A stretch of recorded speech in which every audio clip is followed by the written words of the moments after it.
Alright, so let's get started.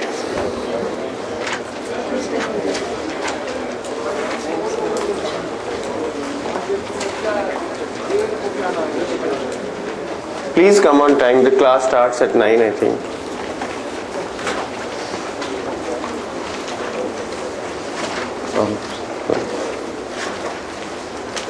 So from the uncertainty principle, we already know that delta P, delta X has to be greater than h bar over 2, and this momentum is along the same dimension as X.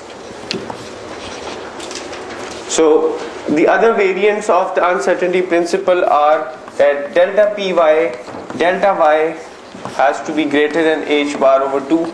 If you're measuring the position along the y direction, you have to take the momentum along the y direction. Delta P Z, delta Z has to be greater than h bar over 2. And the other form of the uncertainty principle is the energy time uncertainty.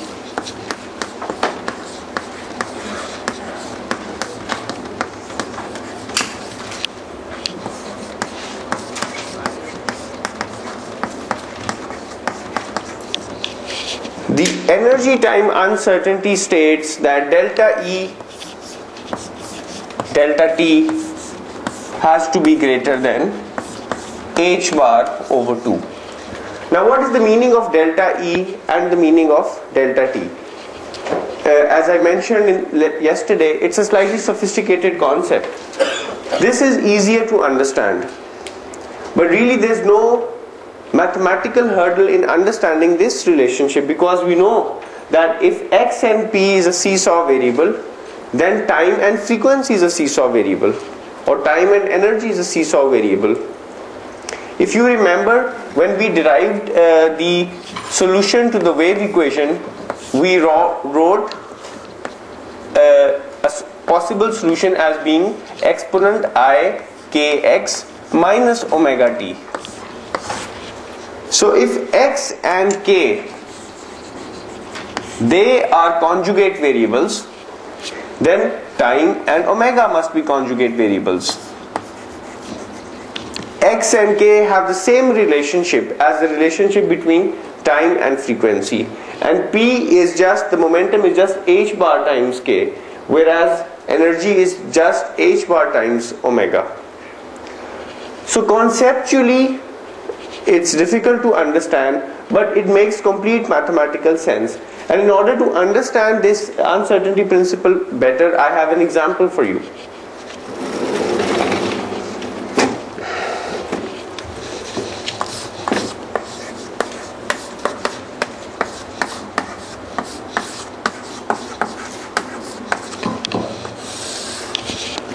Let's suppose in a linear accelerator, a very large machine which accelerates particles and bombards these particles with one another, and new particles are formed, and these particles are then placed inside a magnetic field, and the path of these particles bends.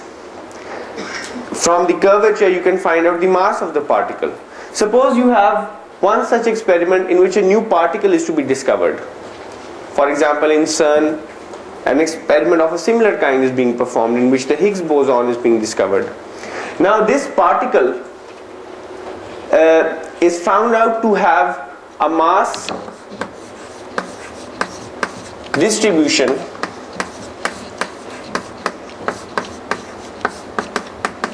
of 20 times the mass of an electron, which means a large number of experiments are performed, and in each experiment the mass of the newly discovered particle is measured, and whatever the mass is, there is a spread in the values of the mass, and that spread, delta M, is 20 times the mass of the electron. Now as you know, in any experiment, because of uncertainty, because of the realm of possibilities of energy, mass and so on, and position and momentum, you will never obtain a single value of energy. From the Einstein's relationship, we know that E equals mc squared. So if you measure the energy of a particle, you'll never get a single energy. You'll get one energy out of a realm of possibilities. Alright? So there is going to be some uncertainty in the energy, delta E. Which means there has to be some uncertainty in the mass. You're not directly measuring the energy of the particle, you're measuring the mass, because mass is sometimes easier to measure. So when an experiment is performed a large number of times, the uncertainty in the mass, which means the realm of possibilities of the mass, is 20 times the mass of an electron. Now this is given. Now what we are required to find out is what is the lifetime of the particle.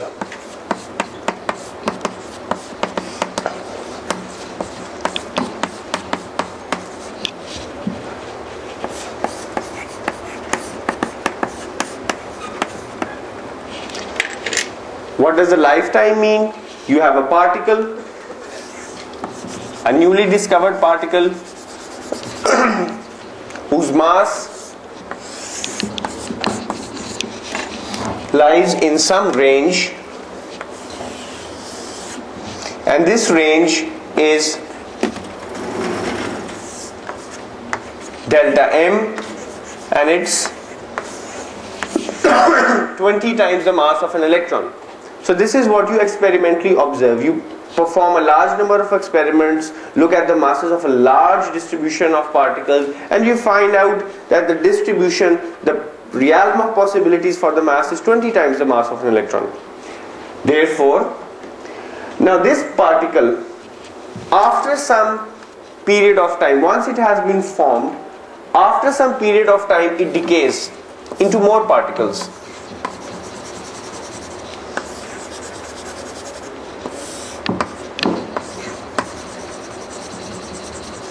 And this newly formed particle has an average time before which it decays.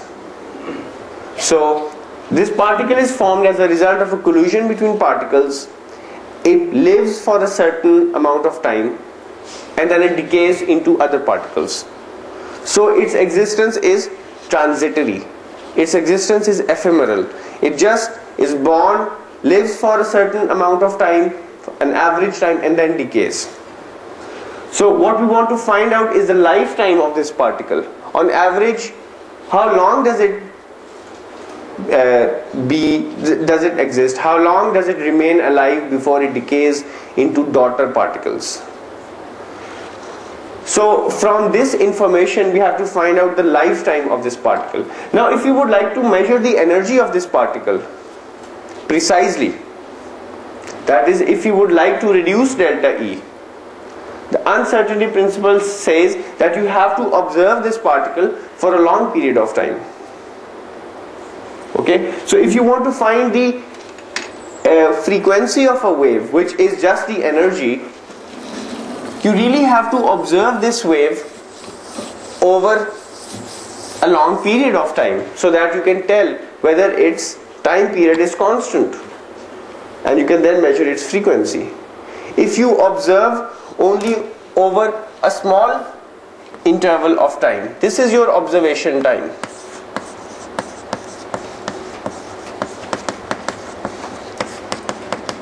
You will not be able to tell whether what its frequency is and whether its frequency is constant or not. In order to be very precise about the frequency, that is the energy, you have to observe over a long period of time. Do you agree with me on this? If you just observe for a short period of time, you won't be able to tell what the frequency of this wave is. If you really want to be sure, if you really want to validate what your frequency is, you have to have a very long observation time. So if you really want to measure the energy of this particle, you will have to look at this particle or observe this particle for a very long period of time. Now there's a spread in the energies. If you want to make this zero, if you really want to find out precisely what the energy is, so that there's not a realm of possibilities of energy, but just a precise value that you obtain, you'll have to observe this particle for an infinitely long period of time. Okay? But that means this particle has to live for an infinitely long period of time. But this particle is actually decaying. So you can estimate the lifetime of this particle by measuring the spread in the energy. And that will in fact be the minimum lifetime of this particle. So you apply the uncertainty principle, which is delta E, delta T is greater than h bar over 2, which means that delta T is greater than h bar over 2 delta E. So the lifetime has to be greater than this value. Let me repeat. You want to measure the energy of this particle and you want to do it precisely, which means you would like to reduce delta E. This means delta T has to go up. But there's an upper limit to delta T because this particle is decaying. So if you want to observe the particle, you are limited by the lifetime of this particle. Alright? So you can estimate what the lifetime of this particle is by this relationship. Okay? If I am measuring the energy of a particle, I have to stare at it for a very long period of time. I have to keep on staring at it so that I can measure its energy precisely. Alright?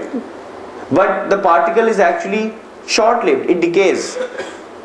So my precision of the energy cannot be zero. I cannot be totally precise about the energy. The spread in the energy will tell me what the lifetime of the particle is. Alright? So if I want to calculate the lifetime of the particle, which is delta T, so this lifetime is of the same order as delta T. Now how do I find delta E? From this relationship I can find delta E. If the uncertainty in mass is 20 times the mass of the electron, what is delta E going to be?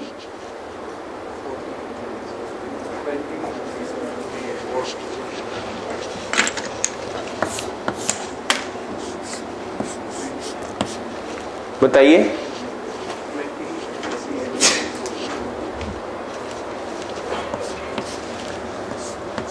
Delta M C squared. It's just the same formula. You have this formula, you take the differential of both sides, dE, C square is a constant, dm. This is a small interval, this is a small interval. You replace these d's with deltas. Okay? So this is the uncertainty in the energy, the possible values of the energies. So the lifetime can be approximated as h bar over 2. Delta M is 20 times the mass of an electron, C squared. And this turns out to be equal to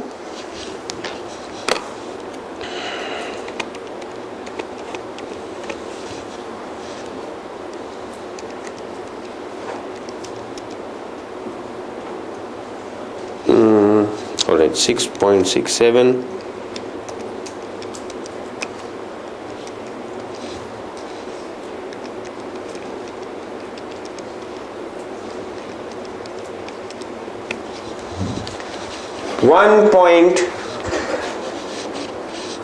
.3 into 10 raised to power minus 21 seconds. So this is the minimum lifetime. This is the minimum time for which the particle lives.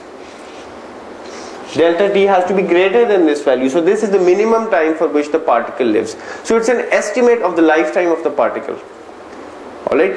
Which means that if you want to measure the energy of a particle, you have to stare at it continuously for a very long period of time. But if that particle is short-lived, that will cause an uncertainty in the measurement of the energy.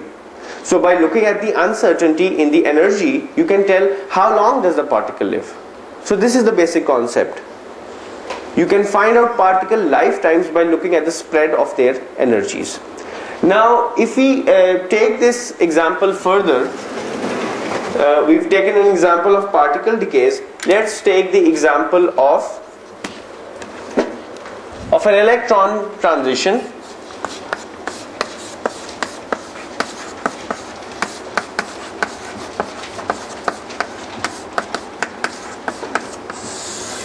Suppose we have two energy levels and an electron is in the upper energy level. This energy is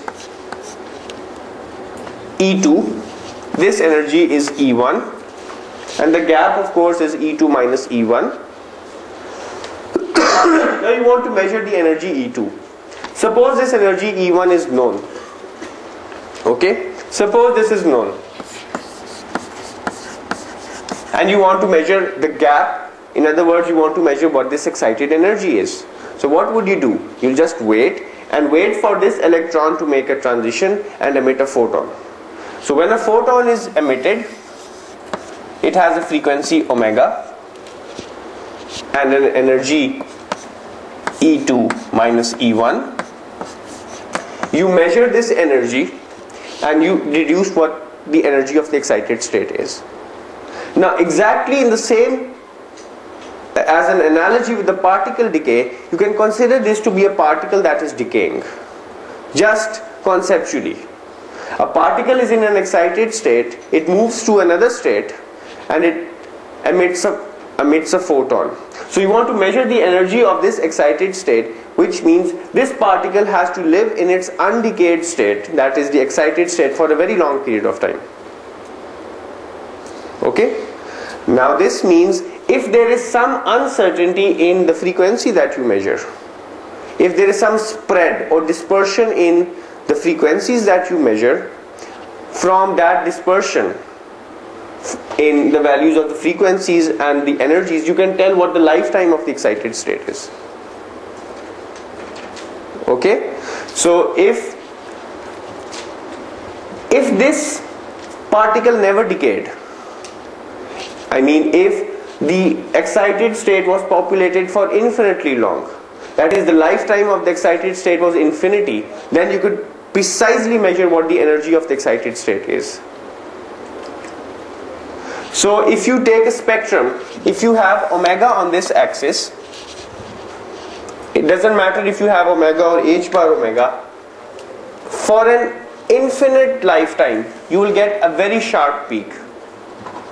There will be no spread in the energy. All the photons that are emitted in identical processes will carry the same frequency and there will be no spread in the frequency. However, what you physically observe is a peak like this, which is spread out, which means there is some spread in the frequency, which means there is some spread in the energy. And by employing the uncertainty principle, you can find out the lifetime of this excited state. The lifetime, of course, is going to be h bar over 2 delta E.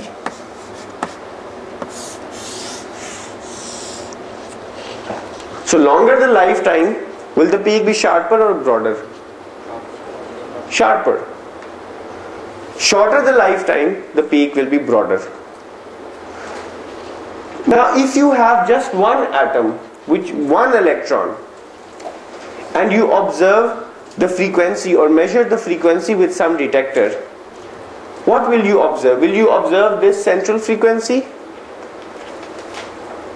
With high probability, yes, but with a significant probability you can observe any frequency inside this range, and that is what is meant by the uncertainty in frequency. There's a realm of possibilities for the frequency and for the energy. Okay? So even if there is a single photon being emitted from a single atom, its energy is undetermined. Undetermined means it's not precise. It's not going to give you the same energy all the time. There is going to be a spread in energies, even if a single photon is being emitted from a single atom.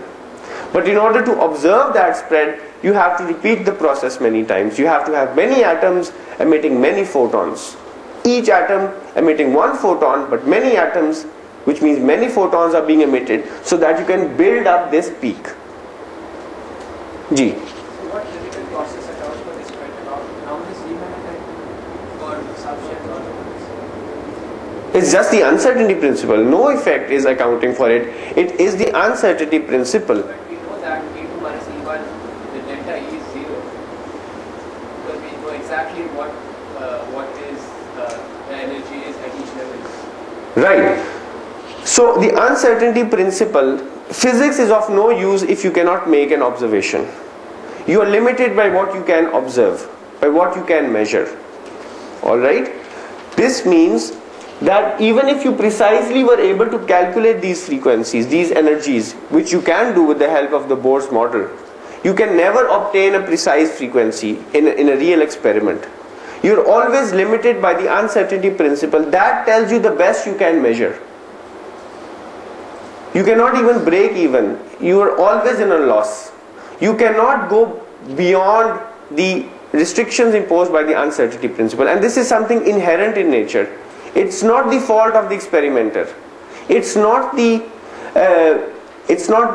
low cost detector that you are using. It's something intrinsic in nature, that you cannot ever measure a sharp peak. Okay? So now if you observe a real spectrum, all of the lines will have different widths. Remember, this is a natural process. It has nothing to do with your skill. Please don't use your mobile phone. It has nothing to do with your skill or the sophistication of your measurement apparatus. So this is called natural broadening. This kind of broadening of lines is called natural broadening.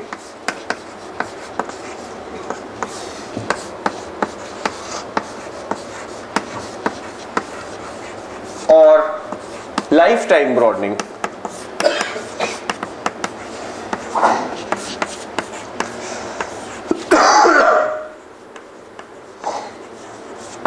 Now what I'm going to show you now is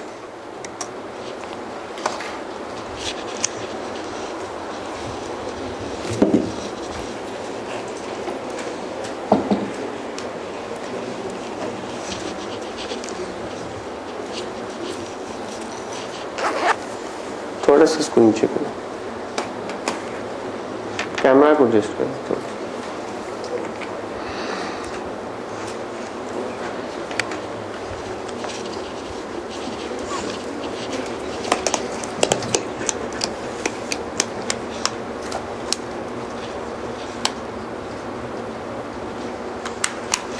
So what we have here, let me first turn on the light so that you can see what kind of apparatus do we have.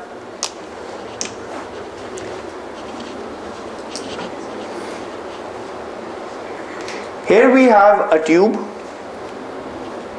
This tube is a glass tube. It is filled with neon gas. Neon is an inert element, and it's filled with vapors of neon gas. You must have seen neon lights. They give a distinctive orange red color. They use for advertisement and for entertainment purposes. Something that were discovered or made in the 60s and 70s of the previous century. So there's a power supply that applies an electric field across the electrodes, which are embedded inside this glass bulb, so that field emission takes place. The neon atoms are excited, and then they come back, they make transitions, and they emit photons of different colors, of different frequencies and different wavelengths, so that you observe a line spectrum, an emission line spectrum, which tells you that the energy levels inside the neon atoms, they are in fact quantized. But the point I would like to show you is that these lines are not sharp, rather they have a certain width, and from the width we're going to determine the lifetime of one of the excited states. So how do we measure the frequency? We measure it with the help of an optical fiber cable. So this gives out some colors. This goes into these colors go into an optical fiber cable, and this optical fiber cable then goes into a spectrometer. We've already seen the spectrometer several times. It measures the spectrum. And what does the spectrum mean? The spectrum means that you have intensity on one axis, and on this axis what do you have? You can have wavelength or the frequency. So what we have is the wavelength of the light emitted, and you observe sharp but not really sharp peaks of varying line widths, and these sharp lines or these distinct lines tell you that the energy levels inside the neon atoms, they are quantized. Okay, so now I'm going to turn this on for you. I'm going to turn off the lights and we're going to see a spectrum.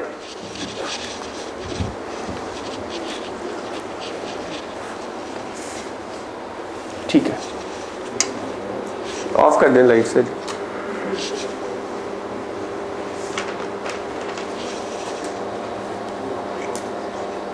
Of कर दे. Alright, so this is the glow of the neon discharge lamp, and we're going to see the spectrum now.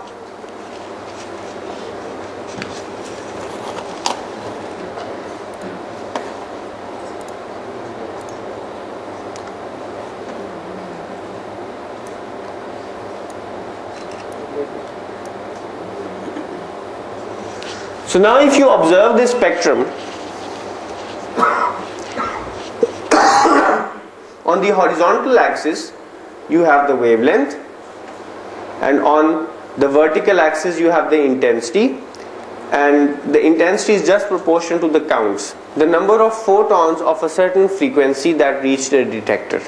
Okay, so it's using a quantum approach, that is, it's detecting light as distinct particles or photons, so it's calling this axis counts, and these units are arbitrary, but everything is to scale. Now you observe these distinct lines, and if you look carefully enough, all of these lines are of different line widths. They have different heights and they have different widths. So now what we're going to do is we're going to save this spectrum. We're going to look at one particular peak, and from that particular peak we're going to determine the lifetime of the excited state. So we're going to go through a complete process as you would do in a laboratory. Okay, so I'm going to save this spectrum, save, export,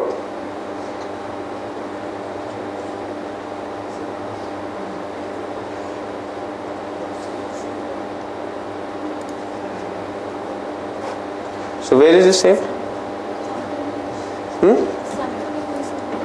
Sorry? Save sample. Okay. So I save this on the desktop, call it neon.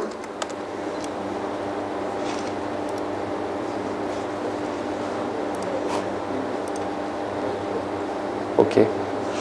So you can see the distinct colors in the neon. It tells you that most of these wavelengths are in the red regime, red orange regime, about 500, 600, mostly 600, 700 nanometers. So we can turn this off now and do a data analysis.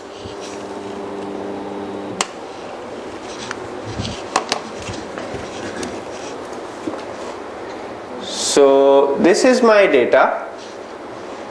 I open this.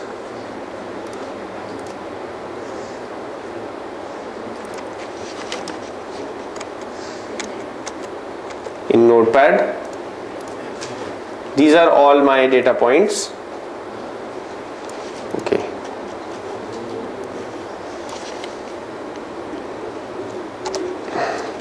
Ali थोड़ी सी मुझे नजर नहीं आ रहा, थोड़ी सी light जला दो यहाँ की. I choose a software of my choice, of your choice, MATLAB.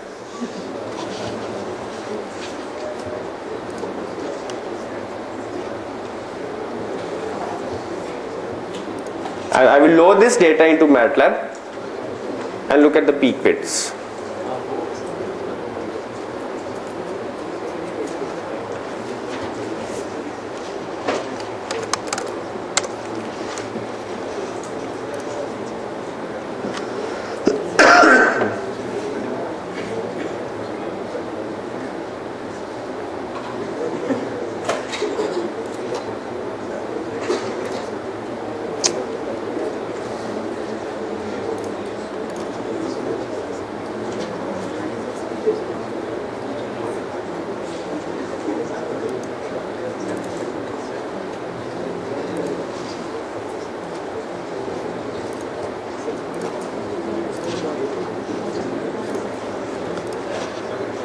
So this is my data.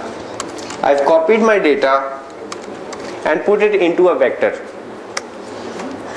Now the first column of this vector, of this two column matrix, the first column is showing the wavelengths and the second column is showing the counts.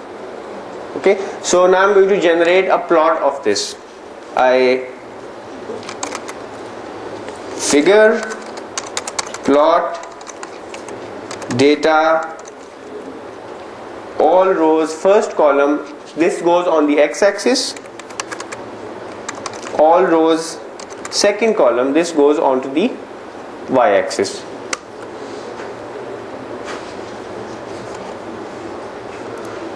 So this is my data.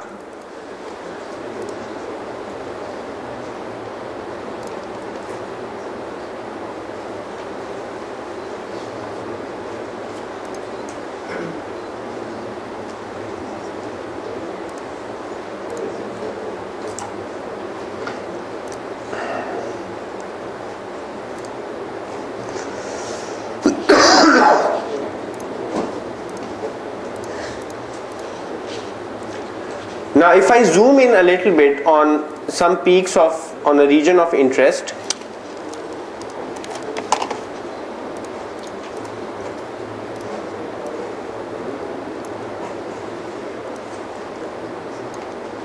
now look at these peaks. This is one peak of a certain line width, another peak of a certain line width, peaks of different line widths, different heights. Here two peaks are close together.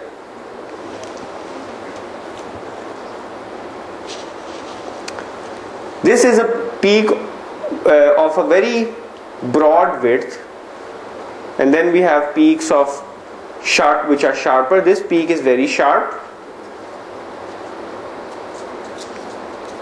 Here we have two peaks that are close together, and we cannot resolve between these peaks.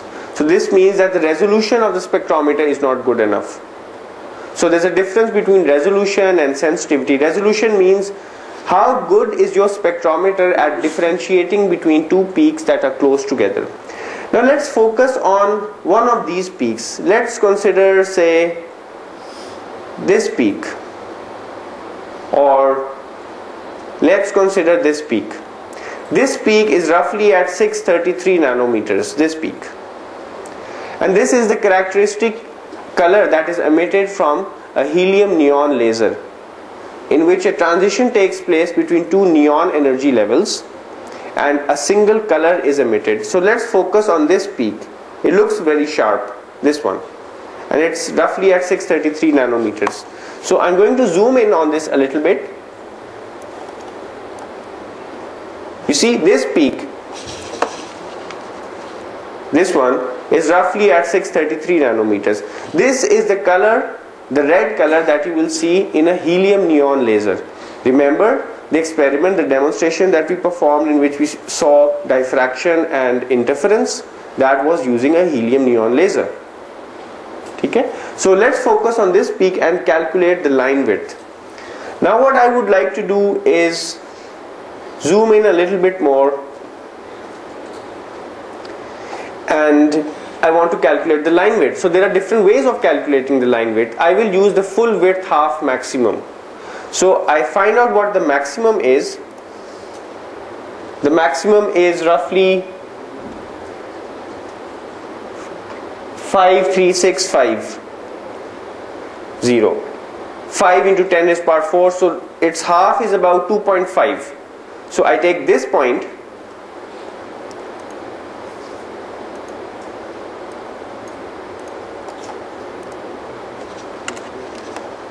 roughly this point, its x value is 632. So this is at 632 nanometers, and then I go to the other side and find where the intensity is half of the maximum. So one point gives me 632 nanometers and the other point gives me about, okay, I have to go a little bit down,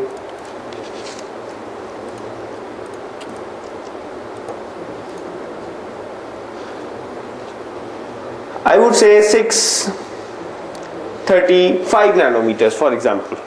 So this is a rough measure of the full width half maximum, going from 632 nanometers to 635 nanometers. This makes the full width half maximum of 3 nanometers.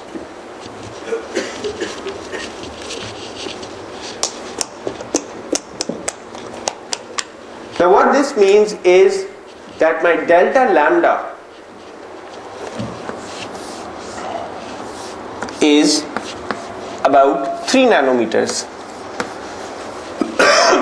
This is my spread in wavelengths, my uncertainty in the wavelength. So from this spread in wavelength, can you calculate what the spread in the frequencies is going to be? Can you please calculate the spread in the frequencies? Delta F.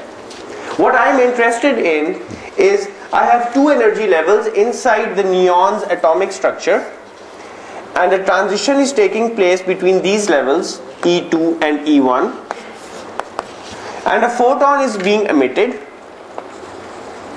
and that photon has a wavelength of 633 nanometers, and this is a lasing transition, which means that one of these levels is a long-lived state. So what I am interested in is finding the lifetime of this excited state, the upper state between which a transition is taking place to give you 633 nanometers of light. I want to find out the lifetime of this state, and I can find out the lifetime by applying this formula, which is directly popping out of the uncertainty principle.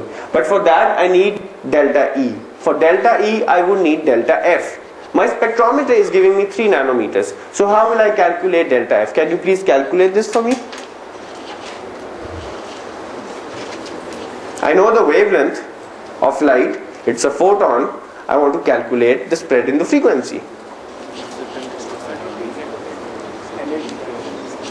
10 raised to power 7. How do you do that? So C by lambda, delta lambda. C by delta lambda.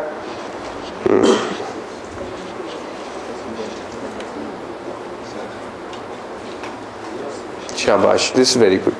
This is the way to do it.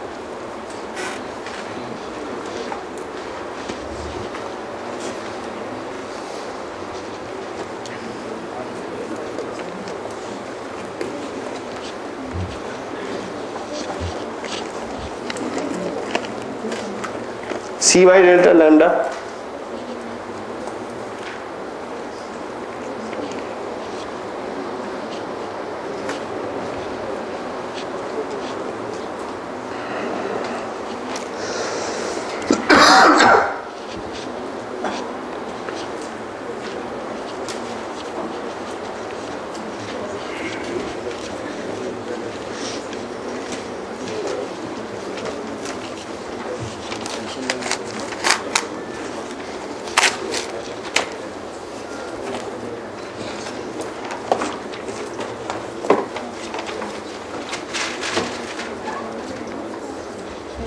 Natural log t कहाँ से?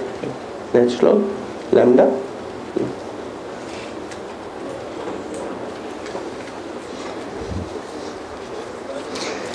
You have a formula which is C equals frequency times the wavelength. I give you the spread in the wavelengths. I want to find out the spread in the frequencies. Now just imagine, I'm not blaming you for not being able to answer this, but just imagine the simplicity of this question. It's a very simple question I'm asking. Okay? मैंने ऐसे ही सोचा था sir, लेकिन फिर मैंने कहा कि आप इतना आसान सवाल पूछ दीजिए. Shabash, very good. Really very good.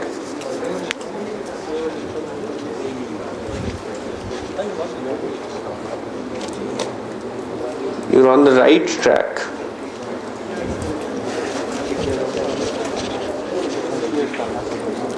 C is delta F delta lambda.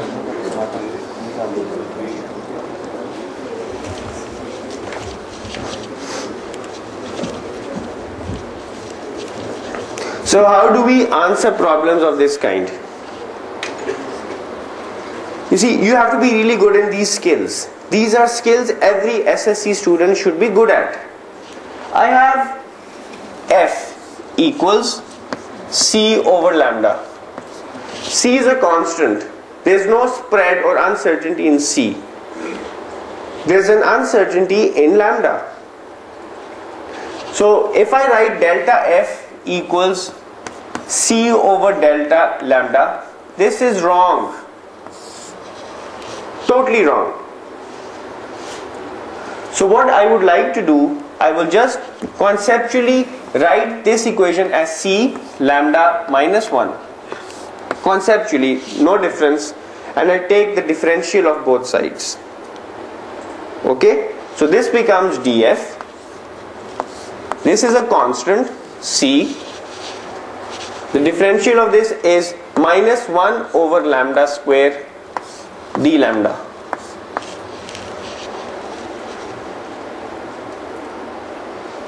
So this means that my spread in the frequencies, or my realm of possibilities of frequencies, its magnitude is given by C over lambda squared delta lambda.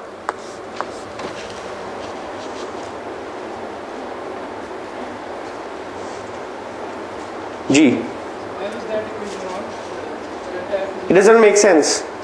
It doesn't make sense. What you have to say that if lambda changes to lambda plus lambda delta, what is the new frequency? And that does not turn out to be the new frequency minus the old frequency is not C over delta lambda. So this is your correct formula. You take the differential of both sides. So your delta omega will just be 2 pi times delta F.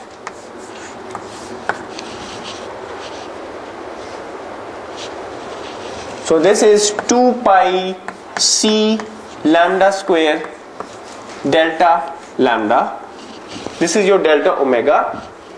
Delta E will become h bar of delta omega. This will become 2 pi h bar C lambda square delta lambda.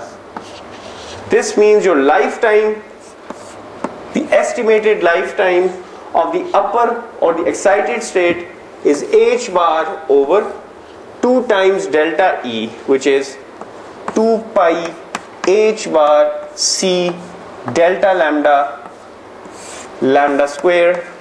The h bar cancels out. I have lambda square over 4 pi C delta lambda. So I calculate the lifetime. Let's use MATLAB once again.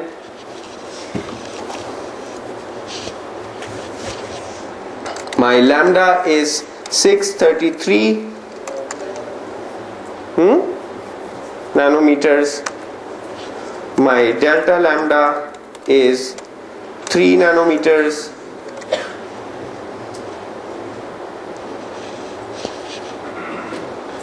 So I have lambda squared divided by 4 into pi into 3 into 10 raised to the power 8 into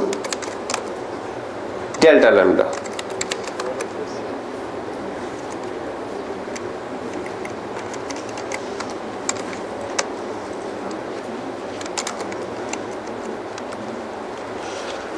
So my lifetime is, the tau turns out to be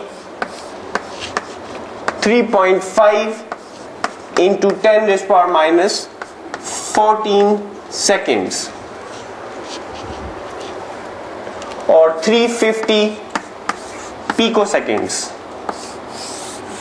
where 1 picosecond is 10 to the power minus 12 seconds.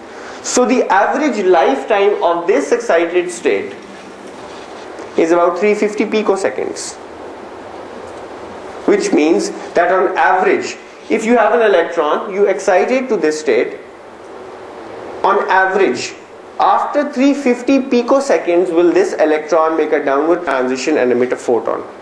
Not all of the electrons will come down exactly after 350 picoseconds, but this is an average value. This is the average lifetime, which means that if an electron is to remain here, is to be excited, it will reside here for about 350 picoseconds before it makes a downwards transition. So now we have seen two real applications of the energy time uncertainty principle. But before we end the class, I would like to take you 5 minutes to give you a motivation for the next lecture. And what I'm going to tell you is that Bohr's orbits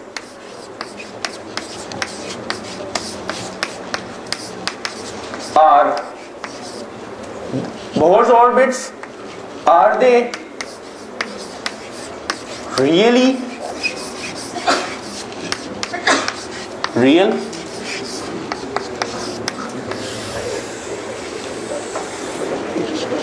The question I would like to ask myself and to you in these last 5 minutes is, we've derived the Bohr's model and we've derived the fact that electrons, ध्यान से सुनो, electrons we say reside at particular radii, they reside in particular orbits around the nucleus, and they have precise energies. But this concept of orbits that we have for, this is our nucleus, we have the K shell, then we have the L shell, and so on. And we know that these radii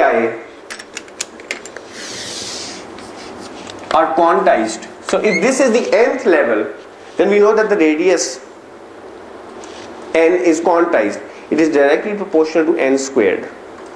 So does the electron really live its life on this radius, like the earth revolving around the sun?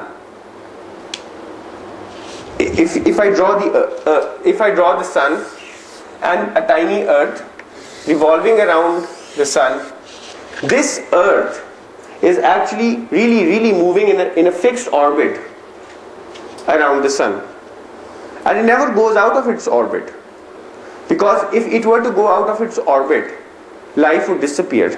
The climatic conditions would change so drastically that life would become unsupportable. So we are living in a very tiny, fine-tuned biosphere. This orbit of the earth is a biosphere. The earth really is like the Bohr's electron, in which this is the nucleus and this is the earth. So we really live at a precise distance r from the sun, assuming we are in a circular orbit. We're not really in a circular orbit, we're in an elliptical orbit, but we are in a biosphere. So this is a truer depiction of Bohr's quantum model. But for this electron inside the Bohr's model, is the electron really in a kind of biosphere and it cannot go out of this? No. We have to look at this question. So what we really want to do is, we would like to see if the electron really is at this orbit, at this radius, and we will answer this question. You've seen the recitations this week. The recitations are aimed at answering questions of this kind. Is the electron, we'll look at this on Tuesday, is the electron really in this orbit? We have to answer this question. So we'll have to answer this question, are these orbits really real? देखो बात सुनो, restless ना हो भी। अगर मैं कहूं कि मैं जमीन पर चल रहा हूं, ठीक है, और ये जो एटम्स हैं, ये तो nucleus is of the order of a femtometers, and the electron is at a Bohr's radius, an angstrom away from the nucleus. So most of the atom is actually empty.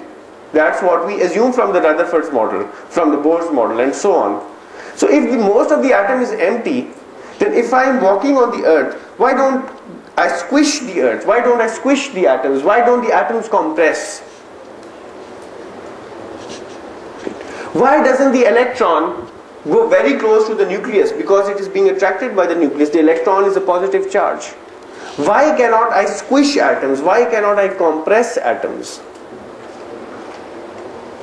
Why cannot the electron be in a precise orbit? The answer is provided again by the uncertainty principle. If I would like to confine something to a small region of space, that is, I would like to be more certain about its position, to reduce delta x. I want to reduce the possibilities of the position. The uncertainty in momentum goes up. And the uncertainty in momentum goes up, that means the momentum goes up. Because you cannot have a small momentum and a large uncertainty in momentum. That really means that the momentum is large. If the momentum is large, the energy is large. So if you try to squeeze something down, or you try to confine something to a small spatial region, its energy goes up. And it doesn't let you do this. That is why you cannot squish atoms, and you cannot confine the electrons to these orbits. But we'll use the uncertainty principle to answer this question, whether the Bohr's orbits are really real. And on Tuesday we're going to start with the Schrodinger equation. We might have a demonstration either on Tuesday or Thursday in which I will show you a demonstration of the potential well as well using quantum dots. And be ready for a quiz sometimes next week. Thank you very much.